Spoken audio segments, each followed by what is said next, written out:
Bonjour everyone, Pantoufleee here today for a new video in which we're going to talk about upcoming tanks, but before doing so I have two announcements. The first concerns the Lego set I was talking about. I received it, I finished building it, I filmed it, not in the best possible way because I was lacking some equipment that I already bought, so do not worry for the upcoming one after the one I need to drop. We should have things set up. I had great pleasure doing it, and of course I will make sure that you guys have pleasure watching me doing this because it's something I really want to do on the channel multiple times. So it's coming, I just need to get the editing done, but do not worry, it's gonna pop I think this week or maximum next week. The second thing concerns a new tank that just dropped into the game, just in case you didn't see it, which is the T54 Defender that I'm gonna show you right now if I can find it. Basically, and unfortunately, Wargaming decided to put them in lock boxes. I truly don't have a clue why they did that, especially for a Defender tank, and knowing that the tank is utterly shit, I would probably advise you not to try anything, not try getting it at all, because the overall armor, which is supposed to be the main point about the tank thanks to the increased plate armor on the side and the front, are complete shit, so do not bother. On top of that, the gun is not the best except maybe for the penetration. So guys, personally I'm not gonna try getting it, not in lock boxes, because I'm willing to spend my money, but not in a useless way. And here I see is the most useless things to do. So I will not bother and probably buy Lego instead to do on the channel. Now let's jump into the main subject. Maybe one thing before we jump into it, actually, I was contacted by Amazon to do some crates opening on their channel. So all of my openings from right now of different tanks, etc., are gonna be on this channel at least one time a month, because it's supposed to be one video a month if I'm not mistaken. I should reread the contract. But yeah, just to tell you that if you want to see me suffer quite a lot through the Amazon eyes, you have the possibility of jumping on this channel that is not created yet. I will keep you updated. But yeah, this is where I opened all my Kyler container, and trust me, it was some pain in the ass. The first thing we gotta talk about is how Wargaming finally tested successfully pneumatic suspensions. If you remember correctly, in different videos I did about leaks and things going on in Blitz, I told you that pneumatic suspensions were still in test to see if Wargaming could make them fit in the game or not. They finally succeeded, which means that, and for the moment we don't have any infos, but that's kind of logical, we are going to see either soon the Swedish tank destroyers, or we are going to see the possibility on the STB plus the new Japanese tier 10 tank to have also the pneumatic suspensions.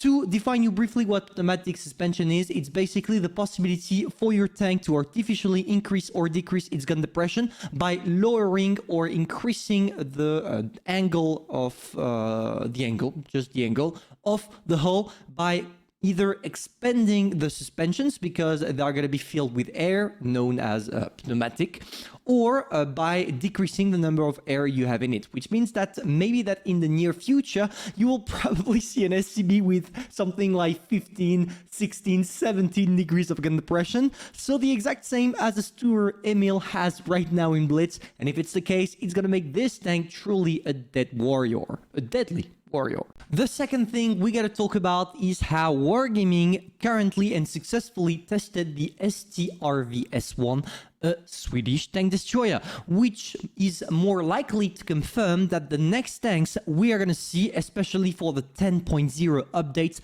are the Swedish. Why? Because it fits truly with Wargaming's decisions on making 0.0 update the biggest one. Usually, and you're going to see that with the 9.01, we have new tanks in the tech tree plus new game mechanics. Here it was the HD map and another thing that I already forgot about because it was not that impactful. But basically, for the 10.0 update, you can totally expect Wargaming to put the Swedish tank destroyers with the pneumatic suspensions, and if it's the case, it's totally gonna revolutionize how we see Blitz, because finally we are gonna see a lot of different techniques and a lot of new mechanisms that were more proper to what we saw in World of Tank rather than what we saw in Blitz. And also it's gonna help them maybe keeping the line and fighting off against Tank Company that, if I'm not mistaken, has in its plans to release their game with the pneumatic suspension already included. And just in case you didn't know what the STRVS-1 looks like, it's a tier 8 Swedish tank destroyer that looks like that. So you see it's weirdly shaped, but at least it's equipped with some pneumatic suspension that maybe Wargaming will allow us to get when the tank is out.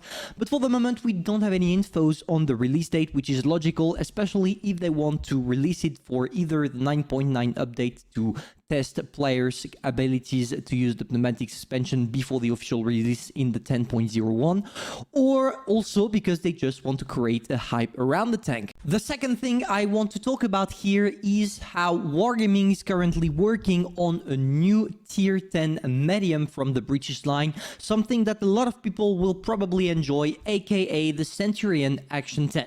If you play World of Tank PC, you necessarily know that tank because it's one of the strongest and one of the most fun to play.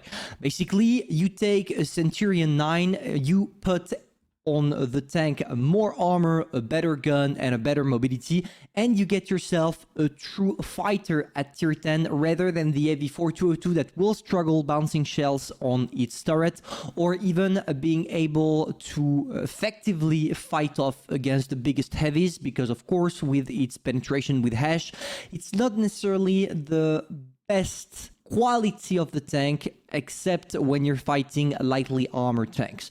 So it's probably going to be right after the Centurion 9. So if you already got yourself the heavy 4202, therefore you unlocked the Centurion, you should not struggle at all, and you will be able to get that tank straight. Except if Wargaming wants to do something different and maybe either replace the heavy 4202 by the Centurion Action 10 by making the heavy 4202 premium or collector, or by just adding it regularly like they did with the split between the T62A and the Object 140. But at one point they will necessarily have to do this. Now, of course, we have to talk about another thing concerning that tank. Why this tank, if the heavy 4202, if the Centurion Action 10 is implemented into the game, will probably replace the heavy 4202. For three things, actually. The armor profile, that is way better on this one, which means that you can sustain more shots. The capabilities of the shells, because on this one you have the regular shells, which are APCRs that are perfect to penetrate spaced armor. You have a heat shell with high penetration, which is perfect to fight heavily armored tanks.